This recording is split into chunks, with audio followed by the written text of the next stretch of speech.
Welcome to this half hour of our experts, a presentation of Trusted Saskatoon. Brent Lauk's your host, of course, Trusted Saskatoon's owner, the brains behind Trusted Saskatoon, and a group of her very special partners at Trusted Saskatoon are going to be joining us as guests this half hour. I'm talking about Sarah Wheelwright, the brains behind Trusted Saskatoon. Hello, Sarah. Hello, Brent. How are you? Good to see you again. I'm well. Excellent. For people that don't know the story, real quick, what is Trusted Saskatoon? Trusted Saskatoon is the directory for the people. What we do basically is we do all the running around for you, finding great businesses like the three representatives that we have in the studio today.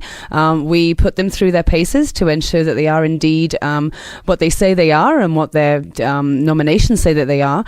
And then when they prove themselves to us, we then promote them, endorse them, and basically elevate them because they're great businesses. A great idea, the whole idea behind Trusted Saskatoon, the website Trustedsaskatoon.com, because so many people in this busy world are looking for good quality information about businesses that can do the work they need to get done. How many categories are we talking about? 40 categories, plus we also have some banner ads as well, things like pest control and jewelers and things like that, and really very comprehensive. And for each category of business that we cover, we also have a resource library. So we have many articles and tips and things like that that can be easily found either by putting in Trusted Tips Saskatoon or going to latest news and having a look at all of the articles that we have there. People listening that don't know a lot about Trusted Saskatoon, they may say, well, gee, can you just buy your way into Trusted Saskatoon? No, you can't.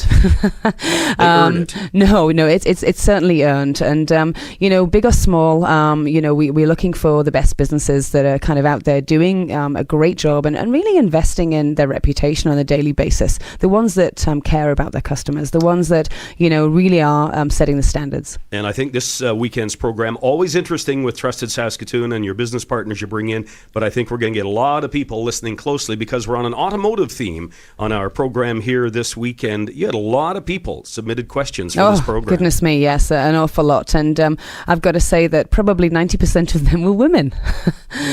But that's a good point. Yeah. And we'll get into some of those questions with some of your business partners here. A lot of women wondering about the way they're treated. Absolutely. When it comes to the automotive industry. But you point out in the information you gave me, the auto industry you find is one that a lot of people are concerned about. It's the number one category when we've asked our fans and followers, and we've got thousands of them now. What category do you least trust? And auto consistently comes as number one. Certainly the people in the room, don't fall into that category, but there's a reason why. Stereotypes come from somewhere, and we've all heard the horror stories in this category. So very important to choose people that are going to look after you and people that you can trust. Now, if you've never caught our Trusted Saskatoon program before, what we do is let you, the listeners, provide questions. And the way you do that is you go to the Trusted Saskatoon Facebook page. Absolutely, yeah. Trusted Saskatoon Facebook page. And there you're able to submit questions for upcoming shows. So we have got a plethora of questions that different people have submitted to our guests here today. We'll deal with a lot of them. And then I'll simply pick one of those questions to be our prize winner. And that lucky person for submitting a question is going to get a $50 gift certificate to OK Tire, an oil change from Glenwood Auto, and a $100 gift certificate to Auto Clearing that can be used towards a vehicle repair, service, bodywork, anything like that. And those are the areas we're dealing with today, and we're going to welcome Jeff to the program right now. OK Tire, and of course your store is the Circle Drive store, but you're here today representing all four of the OK Tire locations? We have 4 stores. The fourth one now is a new one, which we even do like ag, big semi-tires and stuff like that too. Our other 3 stores aren't set up for that, but now we do the full range. You ready to answer some questions? You bet. Okay, we've got a list of questions that have been submitted through Trusted Saskatoon's Facebook page, and these have been questions that have been put specifically to OK Tire, and Jeff's here to answer them. Holly asks, how long can I drive on that skinny temporary tire after a flat? Well, the key word is temporary. So you don't want to say go on it for hundreds of miles, but if you're in the middle of, like, say, from Calgary to Kindersley or something like that, that's what it's meant to do, is get you to the next repair station so you can get your other tire fixed back on there. Do drive with caution, because especially if it's as a steering tire, it's going to give you some adverse steering effects compared to your normal tire. Every time I see one of those little skinny tires on a car on the highway, you just think, oh man, like I get it in the city, but driving on one of those on the highway for any distance, it just freaks me. No, it's and even the ride and handling, especially if it's in wintertime, you want to be very cautious driving with it. Darren wants to know, how many years is a tire good for before it maybe starts to rot from the inside, according to the manufacturer, and potentially blow out? Is that how tires go? Well, a tire will, as it's weathered and out in the elements, that manufacturers put like a 4 to 5 year manufacturer's warranty on. Okay. They know, especially once they're outside in the elements, the sun, the cold, it's going to deteriorate. The rubbers lose all their oils and stuff. They start to deteriorate, and that's when you start seeing all that weather cracking and that. There's really no specific time limit, but definitely when your tires have been on your car for 4 to 5 years, start checking a lot closer. Okay, what about when I buy tires then? We think about the age of tires. Is there some way that I, as a consumer, can tell how old a new tire is? Like maybe the guy's had it in a shop for 5 years.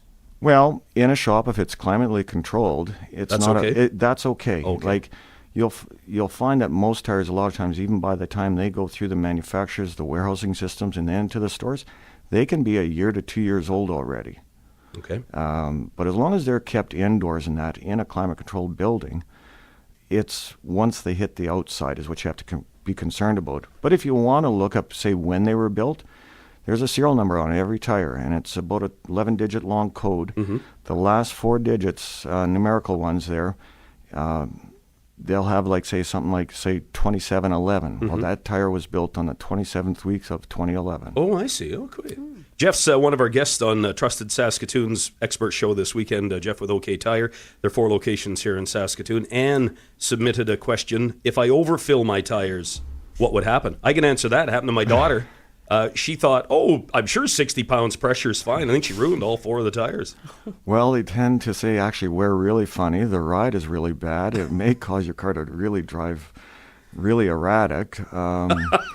And they could blow out too, could they? Well, and if they go way beyond that, yes, you could actually be causing yourself some harm. Well, you might potentially, if you overfilled it, couldn't the tire just blow off the rim right there while you're doing They it too? could bust, even if you look on the side of a tire, even like for inflating a tire when the technicians are, say, mounting that tire, there's a maximum PSI what you take that tire up to. Safety. Courtney is asking, do I really need winter tires or can I stick with all season? Well, there I like using my shoe analogy one. You got dress shoes, running shoes, work boots, winter boots. You can walk around all winter long in your dress shoes if you want to, but you're going to walk carefully and slowly so you don't slip and fall and break your neck. Put on your winter boots, you're running, you're stopping, you're turning. Deanne says, I have nitrogen-filled tires. Where do I get them checked? Where do I get those refilled? And what happens if I end up putting air in my nitrogen tire? Putting air into there, just to say if you're in some small town they don't have nitrogen, it isn't going to harm you one iota. The nitrogen is there to stabilize the air pressure, to keep it more consistent through the hot and cold. Most of it's basically came with all the newer vehicles with the TPMS sensors, the tire pressure monitoring systems, and that's to keep a more level, consistent air pressure so that, say, you leave your heated garage that may be there and drive out in the 40 below and the tire's pressures drop a couple pounds, on goes the light. It keeps it more consistent so you don't have that light coming on and off. I've got a question from Brent, the guy right here. Awesome. I just want to know about those monitoring things you were talking about. They're in the valve stems.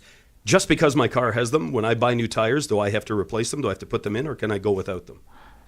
If you want the computer to work properly, yes, you're going to replace or repair them. Okay. But do I need them? It is a good safety precaution, okay. And if you're bringing the car across, say, from another province and it has to go through an inspection, it's required on the cars too now. Okay, one final question. This is from Julia. If I'm going to buy used tires for my car, give me some tips for making sure I get good ones. Oh, that's a tough one. Yeah, That's huh? Like buying a used car. You can actually have them checked out, maybe brought to a different store to see if there's weather checking in them, anything bad on the inside. That's just a gamble. It's usually a used tire. You're buying something that somebody took off their car for a reason. Yeah. Whether it's, say, the ride, the handling, the traction, you're buying something that somebody took off. Good deal. Some good information there, Jeff. Thanks for your time today. You're welcome. Thank Jeff, you, Brent. You can talk to Jeff anytime at the Circle Drive location of OK Tire, but here representing all 4 OK Tire locations in Saskatoon. You're listening to Trusted Saskatoon's Talk to the Experts, and we're on an automotive theme this week. When we return in just a couple of minutes, we're going to check in with another one of our guests. This time it's Glenwood Auto, as Rob's going to answer some of the questions that you've presented through Trusted Saskatoon's Facebook page. It's Talk to the Experts on News Talk Radio.